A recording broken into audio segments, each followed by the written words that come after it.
السلام علیکم، آپ دیکھ رہے ہو اسلامک چینل قلندر کی بات نیوز میں آپ کا سواگت ہے۔ ہمارے چینل کو دیکھنے سے پہلے لائک کریں اینڈ سبسکرائب کریں، بیل آئیکن دبانا نہ بھولیں۔ دلی اوکھلا کے صوفی رفیق نے دیا بڑا بیان۔ وہیں صوفی رفیق نے کہا پیر کی محبت میں تصویر جائز ہے۔ دیکھیے خاص رپورٹ۔ السلام علیکم، آپ دیکھ رہے ہو قلندر کی بات نیوز۔ اس وقت ہمارے بیچ موجود ہے حضرت، آئیے بات کرتے ہیں۔ حضرت کیا نام ہے آپ کا؟ السلام علیکم ورحمۃ اللہ وبرکاتہ۔ ہمارا نام صوفی رفیق احمد خلیلی حسنی عزیزی وسیع سلسلہ جہانگیری ابو بولائی جہانگیری چٹگاؤں شریف بنگال سے میں تعلق رکھتا ہوں اور نسبت رکھتا ہوں۔ حضرت جیسے کہ ابھی ہم نے دیکھا کہ آپ کے خانگاہ میں ایک حضرت کی تصویر لگی ہے، اور دیکھا اور مانا جاتا ہے کہ اسلام دھرم کے اندر تصویر لگانی یا فوٹو کھینچنا بالکل سخت گناہ اور حرام ہے۔ اس پہ آپ کیا مطالعہ کریں گے؟ اس سے یہ مطالعہ کرتے ہیں کہ اگر تصویر سے بات کری جائے تو سرکار دو عالم کے روزے کی تصویر سارے جہاں میں ہے۔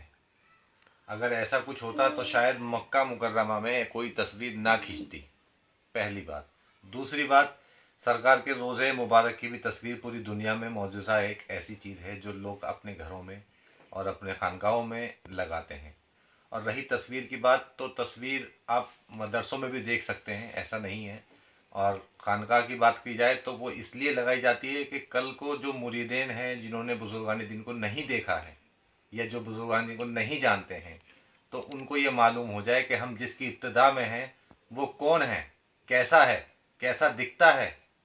اس لیے لوگ تھوڑی بہت تصویر لگایا کرتے ہیں خانقاہوں میں۔ ماشاءاللہ بہت اچھا جواب دیا ہے۔ لیکن حضرت ایک بات اور ہے، جیسے کہ خانگاہوں کے اندر صوفی لوگ آئے دن میں دیکھتا ہوں تکیوں پر تکیہ چڑھاتے ہیں، جیسے آپ نے بھی کافی تکیے اپنے پیٹھ کے پیچھے لگائے ہیں، اور گدی الگ بنا دی جاتی ہے کہ آپ کو زمین پہ یقین نہیں ہے، آپ زمین کے اوپر ایک گدا بھی لگا کے اس پہ بیٹھا کرتے ہیں، یہ کیا ہے؟ دراصل مسئلہ زمین سے نہیں ہے، مسئلہ یہ ہے کہ جب آپ مسجد میں داخل ہوتے ہیں تو شاید سبھی لوگوں نے یہ دیکھا ہے کہ مسجد میں ایک حجرہ بنا ہوتا ہے، ممبر جس کو کہا جاتا ہے ممبر، جس پہ امام صاحب بیٹھ کے ایک جماعت کو پورے ہم خطاب کرتے ہیں۔ اور دوسرا مسئلہ یہ ہے کہ جب مسجد میں ہم جاتے ہیں تو صفیں بچھی ہوتی ہیں۔ مثلا امام صاحب کی جان آواز الگ کیوں ہوتی ہے؟ تو گدی لگانے سے مراد یہ ہوتی ہے کہ جو ہمارے پیر و مرشد ہیں ان کا ایک مقام، ایک درجہ الگ ہوتا ہے عام پبلک سے علاوہ۔ کیوں؟ کیونکہ ایک امام یا ایک صوفیہ اکرام کا درجہ ہمیشہ مریدین سے الگ رکھا گیا ہے۔ مثال دنیاوی طریقے سے مثال دی جاتی ہے، جیسے کہ ایک ماسٹر اور ایک پڑھنے والا بچہ، دونوں میں کتنا فاصلہ ہوتا ہے اور بیٹھنے کی جگہ کا کیا فاصلہ ہوتا ہے، یہ آپ سب لوگ بہت اچھی طریقے سے جانتے ہیں۔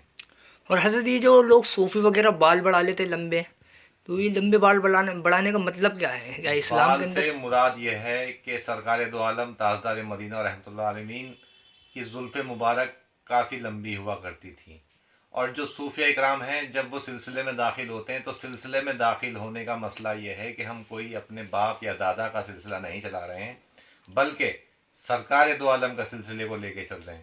کیوں؟ کیونکہ جب ہم کسی کو طالب بیعت یا مرید کرتے ہیں تو ہم سب سے پہلے سرکار دو عالم کے ہاتھ پہ ہی بیعت کیا جاتا ہے، پہلی بات۔ دوسری بات، جب سرکار کی سنت پہ ہم عمل کر رہے ہیں تو کیوں نہ ہم ان کی ساری سنتوں پہ عمل کیا جائے۔ اس لیے زیادہ تر صوفیہ اکرام زلف مبارک بڑھا کے رکھتے ہیں، اور نہ ہی اس میں کینچی لگتی ہے، نہ ہی اس میں کوئی فیشن کا کام ہوتا ہے۔ ماشاءاللہ ہمارے بیچ موجود تھے حضرت صوفی رفیق جی میاں۔ دیکھیے خاص رپورٹ قلندر کی بات نیوز میں۔